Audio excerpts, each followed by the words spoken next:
আসসালামু আলাইকুম।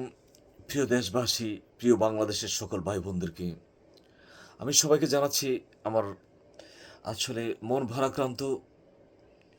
স্বাধীনতার ৫৪ বৎসর পরেও স্বাধীন হতে পারেনি সেই সেই মানুষগুলোই, যে মানুষগুলি ছিল ২০০ বৎসর ইংরেজের গোলামির ঝিঞ্জিরে বন্দী। কথা বলছি আজকে বাংলাদেশকে নিয়ে এক গভীর ষড়যন্ত্রে মেতে উঠেছে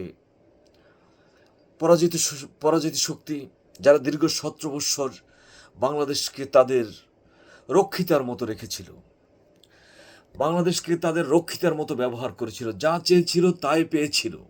রক্ষিতাদের যেমন কোনো কথা বলার সুযোগ থাকে না, ঠিক বাংলাদেশে এমন এক সরকার ব্যবস্থা তারা চালু করেছিল যেখানে বাংলাদেশের মানুষের কোনো কথা বলার অধিকার ছিল না।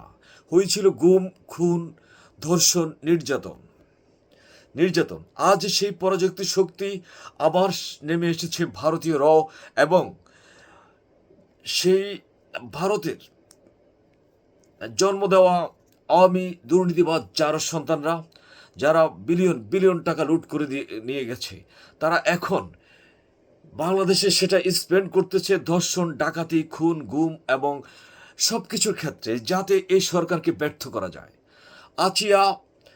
আচিয়াকে ধর্ষণ এবং এই হত্যাকাণ্ড আমার ছোট্ট মেধা থেকে এবং যা বুঝতে পারছি, সম্ভবত ভারতীয় রয়ের সে পরিকল্পনার একটি অংশ।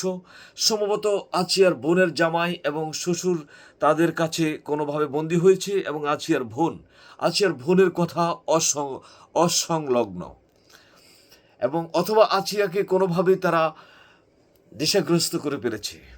মানুষ এতটুকু হতে পারেনি, এতটুকু ছোট্ট শিশুর আপনার যৌনাঙ্গ ধারালো অস্ত্র দিয়ে কেটে কেটে এগুলি করবে। এটা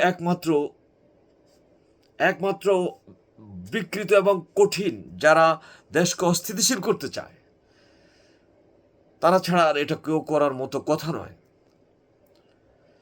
শ্বশুর এবং শাশুড়ি ও আচিয়ার বোনের জামাই, এখানে সম্ভবত আমার যতটুকু দূরদৃষ্টি থেকে আমি মনে করি ছোট্ট মানুষ, এখানে ভারতীয় জড়িত। আর আপনারা যদি বিচক্ষণতার সাথে এটাকে তদন্ত করুন তাহলে পেয়ে যাবেন, আমি মনে করি। শুধু এটা নয়, আরও বড় বড় পরিকল্পনা নিয়ে ভারতীয় আগাচ্ছে। আপনাদেরকে সবাই সাবধান হতে হবে। ইন্ডাস্ট্রি, সংসদ ভবন, সচিবালয় এবং বাস এবং ট্রেন এবং জনাকীর্ণ স্থানে তারা বড় ধরনের অকারজ ঘটাতে পারে। এই সরকারকে ব্যর্থ করার জন্য তারা কোটি কোটি টাকা বিনিয়োগ করা শুরু করেছে সন্ত্রাসীদের মাধ্যমে। সুতরাং পুরো জাতিকে সাবধান হতে হবে, দেশপ্রেমিকদেরকে এক হতে হবে। প্রত্যেকের যেখানে আছেন আপনাদের মোবাইল থেকে সব রেকর্ডিং সবসময় ভিডিও রেকর্ডিং প্রস্তুত রাখবেন, এবং সেখানে নজর রাখবেন। বাস, ট্রেন, স্টেশন সব জায়গায় নিজেরাই গোয়েন্দাগিরি করবেন, যেখানে প্রস্তুত থাকবেন।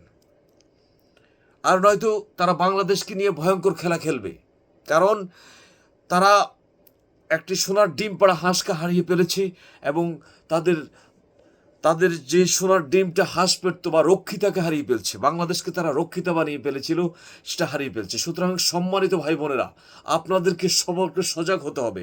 এই বিজয়কে যেন চিনিয়ে নিতে না পারে। এই বিজয় নিয়ে কথা বলার কারো কোনো অধিকার নেই। বাংলাদেশ ৭১-এ স্বাধীন হয়েছে পাকিস্তান থেকে, আর ২৪-এ স্বাধীন হয়েছে ভারত থেকে। ভারতীয় রাজাকারদেরকে বিচার করতে হবে, এবং যারা ধর্ষণ করেছে আচিয়াকে, তাদেরও বিচার করতে হবে কঠিনভাবে। ধন্যবাদ সবাইকে। আসসালামু আলাইকুম ওয়া রাহমাতুল্লাহি ওয়া বারাকাতুহু।